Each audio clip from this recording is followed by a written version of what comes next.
লোহিত সাগরে উত্তাল গাজায় যুদ্ধ আর লেবানন সীমান্তে টান টান উত্তেজনা। এই সব কিছুর কেন্দ্রে যে দেশটির নাম বারবার উঠে আসে তা হলো ইরান। পশ্চিমা দেশগুলো বিশেষ করে আমেরিকা আর ইসরায়েল বছরের পর বছর ধরে চেষ্টা করে যাচ্ছে ইরানকে দমাতে, কিন্তু ইরান এখনও তার নিজের জায়গায় অটল রয়েছে। বন্ধুরা, আপনারা কি কখনো ভেবে দেখেছেন কেন ইরানকে হারানো বা দখল করা প্রায় অসম্ভব? কেন গত 500 বছর ধরে বড় বড় পরাশক্তিগুলোও ইরানের সীমানা একটুও টলাতে পারেনি? আজকের ভিডিওতে আমরা জানব পাহাড় দিয়ে ঘেরা এই রহস্যময় দেশটির এমন কিছু তথ্য যা আপনাকে অবাক করবে। ইরানের আসল ঢাল হলো এর ভূগোল। আপনি যদি ইরানের ম্যাপ দেখেন, দেখবেন এর চারপাশটা যেন উঁচু উঁচু পাহাড়ের দেওয়াল দিয়ে ঘেরা। এর মধ্যে সবচেয়ে শক্তিশালী হলো জাগ্রস পর্বতমালা। এই পাহাড়গুলো কেবল সৌন্দর্যই বাড়ায় না, বরং ইরানকে একটি প্রাকৃতিক দুর্গের মতো রক্ষা করে। কোনো দেশ যদি ইরানকে আক্রমণ করতে চায়, তবে তাদের কয়েক হাজার মাইল দুর্গম পাহাড়ি রাস্তা পার হতে হবে। আর পাহাড়ি যুদ্ধে ইরান সবসময়ই সেরা। অতীতে রোমান থেকে শুরু করে ব্রিটিশ সবাই এই পাহাড়ের বাধা পেরোতে গিয়ে হিমশিম খেয়েছে। এটি এমন এক দুর্গ যার দেয়াল মানুষ নয় বরং প্রকৃতি নিচেই তৈরি করেছে। দক্ষিণে অবস্থিত জাগ্রস পর্বতমালা এমন এক পর্বত শ্রেণী যা দক্ষিণ দিক থেকে আসা শত্রুদের জন্য একটি প্রাচীরের মতো কাজ করে। দক্ষিণ পশ্চিম দিকে এই জাগ্রস পর্বতগুলো ধীরে ধীরে ইরাকের দিকে ঝুঁকে পড়েছে, কিন্তু উত্তর পশ্চিম দিকে এগুলো এতটাই শক্ত এবং উঁচু হয়ে গেছে যে তুরস্কের সাথে একটি অসম্ভব সীমান্ত তৈরি করেছে। যেখানে পাহাড় নেই সেখানে রয়েছে জলভূমি, বিশেষ করে যেখানে টাইগ্রিস এবং ইউফ্রেটস নদী একে অপরের সাথে মিলিত হয়েছে। এই জলভূমিগুলো একটি প্রাকৃতিক বাধা হিসেবে কাজ করে, যেন দুর্গের সামনে একটি গভীর পরীক্ষা। উত্তর দিকে তাকালে যেখানে ক্যাসপিয়ান সাগর বা আজারবাইজান আছে, সেখানে আলবোর্জ পর্বতমালা রক্ষার জন্য প্রস্তুত। পূর্ব দিকে ছোট ছোট পাহাড়ি রেঞ্জ ইরানকে একটি ফিতার মতো জড়িয়ে রেখেছে, যা আফগানিস্তান ও পাকিস্তানের সাথে সীমান্ত তৈরি করেছে। অর্থাৎ চারিদিক থেকেই এই পাহাড়গুলো ইরানকে একটি দুর্গের মতো নিরাপদ রেখেছে। অন্যদিকে দক্ষিণে পারস্য উপসাগরের এই দুর্গের সেই দেয়াল। কেউ যদি পারস্য উপসাগর দিয়ে দখল করতে আসে, তবে সামনে 1.5 কিলোমিটার পর্যন্ত উঁচু পাহাড় রয়েছে, যা প্রায় 250 কিলোমিটার ভেতর পর্যন্ত বিস্তৃত। এ কারণেই গত 600 বছর ধরে ইরানের উপর দখলের যতই চেষ্টা হয়েছে সবই ব্যর্থ হয়েছে। ইরানের সীমান্তের বাইরে যদি ভেতরের কথা বলা হয়, তবে এখানে দুটি বড় মরুভূমি রয়েছে, দাস্তে কাবির এবং দাস্তে লোত। এগুলো এতটাই অনুর্বর যে মানুষ বাধ্য হয়ে পাহাড়ি এলাকায় থাকে। ইরানের 9 কোটি জনসংখ্যার বেশিরভাগ মানুষই এইসব পাহাড়ি অঞ্চলে বাস করে। এ কারণেই বাইরের কোনো বাহিনীর জন্য ইরানের ভেতরে ঢুকে তা নিয়ন্ত্রণ করা প্রায় অসম্ভব। স্থলপথ দিয়ে আসা শত্রুদের জন্য একদিকে যেমন লজিস্টিক চ্যালেঞ্জ থাকে, অন্যদিকে সরু পথ এবং প্রতিকূল আবহাওয়া তাদের জন্য নিত্য নতুন সমস্যাও তৈরি করে। তবে গল্পের অন্য একটি দিকও রয়েছে। এই পাহাড়গুলো যেমন ইরানকে রক্ষা করে, তেমনি তাদেরকে বন্দীও করে রাখে। ইতিহাসে দেখা গেছে যখনই ইরান পশ্চিম দিকে এগোতে চলেছে, এই পাহাড়গুলোই তাদের জন্য বড় বাধা হয়ে দাঁড়িয়েছে। এই কারণেই ইরান দক্ষিণ ও পশ্চিমে নিজেদের প্রভাব বজায় রাখতে সরাসরি যুদ্ধ করে না, বরং তারা শিয়া প্রক্সি গ্রুপগুলোর একটি নেটওয়ার্ক তৈরি করেছে। যেমন লেবাননে হিজবুল্লাহ, ইয়েমেনে হুতি, ইরাকে ইসলামী প্রতিরোধ এবং ফিলিস্তিনে হামাস ও ইসলামী জিহাদ। ভৌগোলিক সুবিধার পর এবার আসি হরমুজ প্রণালীর দিকে।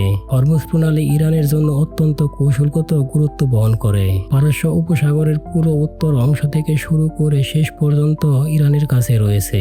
অন্যদিকে নিচের অংশটি 7টি দেশ ভাগ করে নিয়েছে: ইরাক, কুয়েত, সৌদি আরব, বাহরাইন, কাতার, সংযুক্ত আরব আমিরাত এবং ওমান। পারস্য উপসাগরের এই প্রবেশপথকেই হরমুজ প্রণালী বলা হয়। হরমুজের কাছে ইরানের অংশটি একটি ভি আকৃতি তৈরি করে, যার ফলে ইরান 3 দিক থেকেই এই অংশটিকে আরও ভালোভাবে নিয়ন্ত্রণ করতে পারে। ওমানের অংশটি পাহাড় বিশিষ্ট এবং অনেক সরু। ইরানের জন্য হরমুজ প্রণালী বন্ধ করা সবসময়ই সহজ ছিল। আমেরিকা ও ইসরায়েল হামলার পর ইরান সাফ জানিয়ে দিয়েছে যে কোনো দেশের জাহাজ হরমুজের দিকে এলে তা জ্বালিয়ে দেওয়া হবে। এর মাধ্যমে তারা শুধু উপসাগরীয় দেশগুলোকেই নয়, বরং পুরো বিশ্বকে চাপে ফেলতে পারে। কারণ বিশ্বের 20% তেল এবং কাতারের 90% এলএনজি, পাশাপাশি বিশ্ব রাজনীতির 5% এই হরমুজের উপর নির্ভরশীল। 2025 সালে বিশ্ব অর্থনীতি ছিল $120 ট্রিলিয়ন।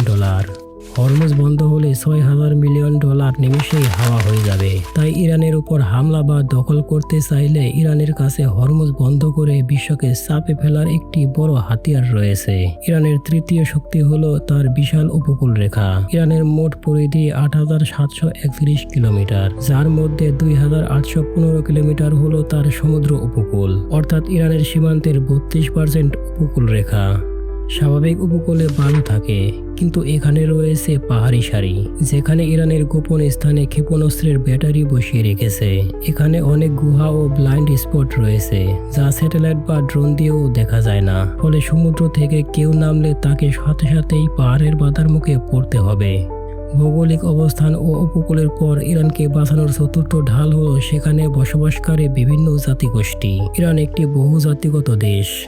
এখানে ফরাসি, আজেরি, কুর্দি, আরব, বেলুচ এবং তুর্কমেন সহ বিভিন্ন জাতিগোষ্ঠী বাস করে। যখন কোনো দেশের মানুষ বিভিন্ন জাতির মিশ্রণ হয়, তখন সবচেয়ে বড় সমস্যা হলো সবাইকে খুশি রাখা। প্রতিটি গোষ্ঠী তাদের অধিকার, ভাষা ও সংস্কৃতি রক্ষা করতে চায়। পাহাড়ের উপর এসব জাতিগোষ্ঠী তাদের নিজস্ব রীতি নিয়ে থাকে, যাদের মাঝে কয়েকশো বছরের পুরনো মতভেদ রয়েছে। ইরান তাদের সবাইকে শিয়া মুসলিমদের ছাতার নিচে ঐক্যবদ্ধ করে রেখেছে।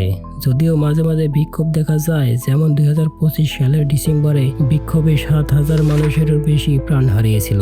1979 সালের ইসলামী বিপ্লবের পর এটাই সবচেয়ে বড় বিক্ষোভ ছিল। এদের নিয়ন্ত্রণ করা ইরানের জন্য সবসময়ই কঠিন ছিল। তবে এই বৈচিত্র্য যেমন ইরানের জন্য সমস্যা, বাইরের দখলদারদের জন্য তা আরো বড় বিপদ। কেউ যদি ইরান দখলের কথা ভাবে, তাকে আগে ভূগোলের সাথে লড়াই করতে হবে এবং পরে ভেতরের মানুষদের ঐক্যবদ্ধ রাখতে হবে, যা প্রায় অসম্ভব। এই কারণেই ব্রিটিশ আমলেও ইরান কখনোই ব্রিটিশদের কলোনি হয়নি। এই বিষয়টি আমেরিকা ও ইসরায়েল ভালোভাবেই জানে। তাই ট্রাম্প বারবার ইরানের জনগণকে উৎসাহিত করেছেন যেন তারা বর্তমান সরকারকে উৎখাত করে, কারণ মানুষের সমর্থন ছাড়া ইরানকে হারানো অসম্ভব। 1941 সালে ব্রিটিশ ও রাশিয়ানরা ইরান দখল করেছিল, কিন্তু তাও ইরানের শাহের ছেলে সাহায্য নিয়ে, যেন নাৎসি বাহিনী ইরানকে নিজেদের ঘাঁটি না বানাতে পারে। তখনও দেশটিতে গৃহযুদ্ধের মতো পরিস্থিতি তৈরি হয়েছিল। ইরানের 95% জনসংখ্যা শিয়া মুসলিম। ধর্মীয়ভাবে তারা একে অপরের সাথে যুক্ত। ইতিহাসে দেখা গেছে, যখনই বাইরের হামলা হয়েছে, তারা সব ভেদাভেদ ভুলে এক হয়ে গেছে। ইরানের আরও একটি বড় অস্ত্র হলো এর বিশাল আয়তন। এটি 16 লক্ষ বর্গ কিলোমিটারের এক গোলক ধাঁধা। এখানে পাকিস্তানের মতো দুটি দেশ অনায়াসে এঁটে যাবে। একে বলা হয় স্ট্র্যাটেজিক ডেথ। শত্রু যত ভেতরে ঢুকবে, তার সাপ্লাই লাইন তত লম্বা হবে এবং জ্বালানি ও লজিস্টিক চাপ বাড়তে থাকবে। তেহরান, ইস্পাহান বা মাশহাদের মতো শহরগুলো সীমান্তে নয়, বরং অনেক ভেতরে সুরক্ষিত থাকে, যেখানে পৌঁছাতে পৌঁছাতে শত্রু ক্লান্ত হয়ে পড়বে। অর্থাৎ এটি বলা ভুল হবে না যে ইরানের মাটি নিজেই এক নীরব রক্ষক।